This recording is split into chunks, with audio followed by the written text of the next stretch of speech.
Ну, сегодня в целом мы рассмотрели отчет в рамках стратегии развития Кыргызского славянского университета до 30 года.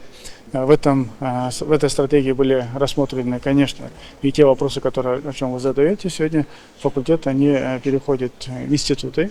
Как мы уже привычно изучали там, факультеты, теперь они будут называться институтами. И не просто институты, у нас также будет академия образования, также будут высшие школы, плюс к этому будут определенные научно-исследовательские базы, то есть еще появление новых других специальностей в том числе.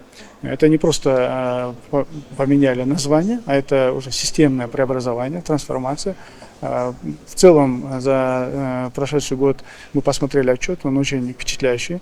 Есть хорошие результаты, начиная от увеличения бюджета почти в 2 раза и увеличения тех же студентов, количества студентов тоже почти в 2 раза. То есть если это было на районе 7 тысяч, то сегодня уже зашкаливает за 10 тысяч. И в перспективе тоже увеличение до 12 и до 15 тысяч студентов.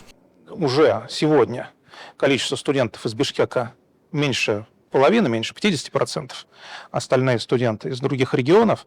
И, конечно, развитие инфраструктуры университета, в том числе приспособление существующих зданий под цели размещения, проживания студентов, формирование новых общежитий, будет способствовать тому, что люди из регионов будут приезжать. Также повышению привлекательности к РСУ будут способствовать меры, которые принимаются университетом, в том числе по изменению структуры университета. Действительно произошел уже фактически отход от кафедрально-факультетской структуры. В основе управления университетом, управления учебным процессом лежит понятие образовательной программы. И именно вокруг образовательной программы строится структура университета. Высшие школы, институты. Для чего это нужно?